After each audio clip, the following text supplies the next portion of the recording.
So, yan mga kamaster, no? Mayroon tayong tester dito. Ito yung tester ko nung nakaraan. So, matagal tong na-stock kasi hindi ko ginagamit. Nasira yung kanyang buzzer. Ayan na mag-buzzer. Wala na, sira. Kasi nung nakaraan, nagtitest ako ng continuity. Kalimutan ko, nasaksak ko sa 20. So, ayun, pumutok yung fuse. Pinalitan ko to ng fuse, ganun pa rin. Hindi pa rin nagano yung kanyang buzzer. Pero yung kanyang ibang yung times 1, meron naman. Saka yung ibang setting, times 10 meron. Times 100, times 1K, at saka 10K meron. Saka yung ibang meron din yan. Ito lang talagang wala yung buzzer niya. So ngayon, baka napiktuhan yung kanyang buzzer speaker dun sa loob. So pinalitan ko na to ng fuse eh. Buksan ko to ng nakaraan. Ganun pa rin. So ngayon, order ako ng buzzer. Shopee. Sana pwede ito. Bukan natin palit. So ito yung order ko sa Shopee. So 5 pieces to.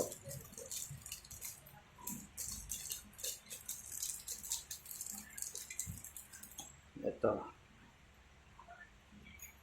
Ito yung positive. May naka-label naman na positive. Yan, oh. Kung saan yung positive na side. Yan. Oh. Ito yung positive side. Ito yung side na to. Yan yung positive.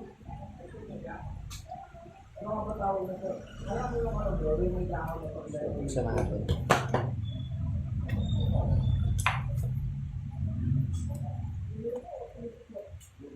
Ito yung brother na brand na yan. Brother.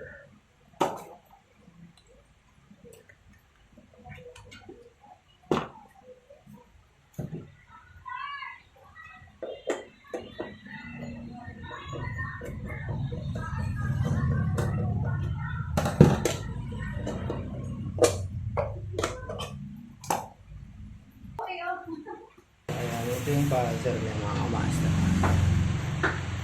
Tanggalin natin yan.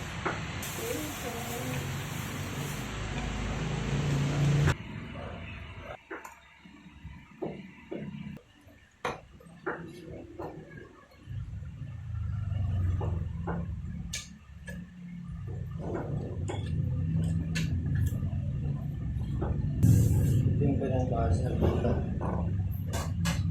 Dito sa dalawang terminal na to. Ito at sa ito.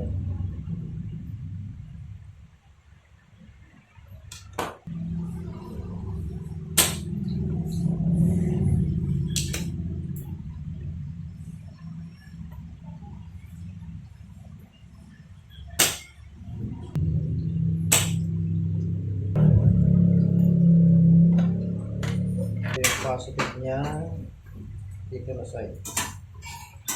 So magkaparehas lang naman sila mga master. Kasing laki lang.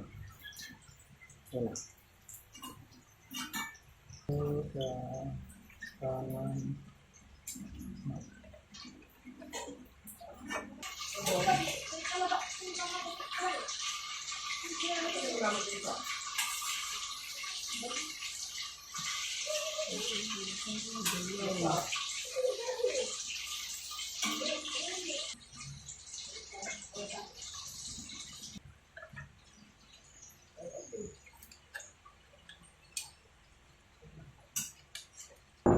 Kabit na natin.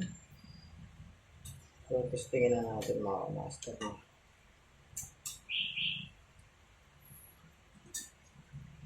Saan malakas?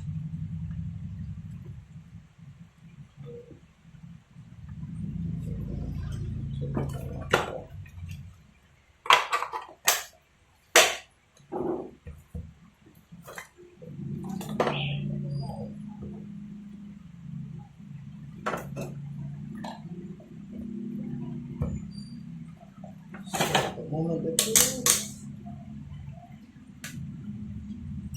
Ayun. Ring nyo ba?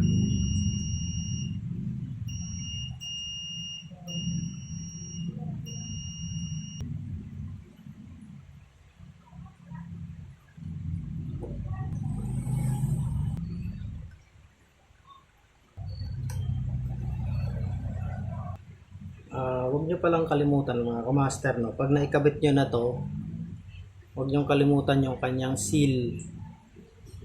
Ito, may seal yan eh. Yan, itong nakalagay is remove seal after washing. So, tanggalin mo pagkatapos mo ikabit doon mga kamaster, no? Kasi pag di nyo tinanggal yan, may natunog yan.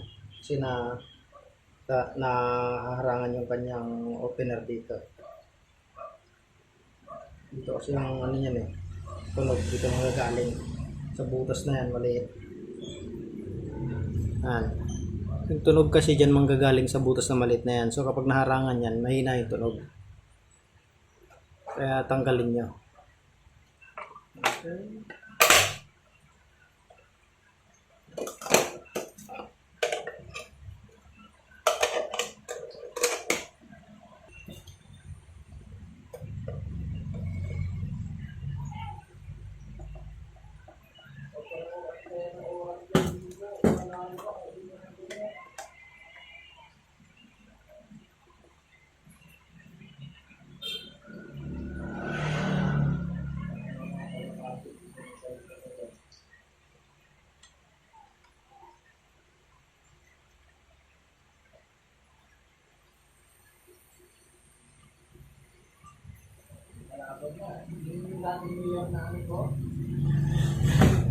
Testing ulit.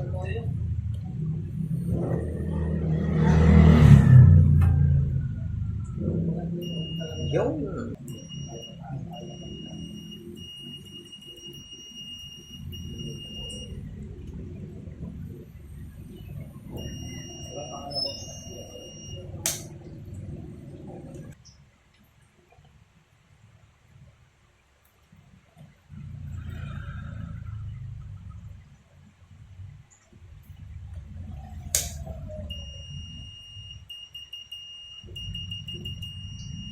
So, ayos. Okay na mga master.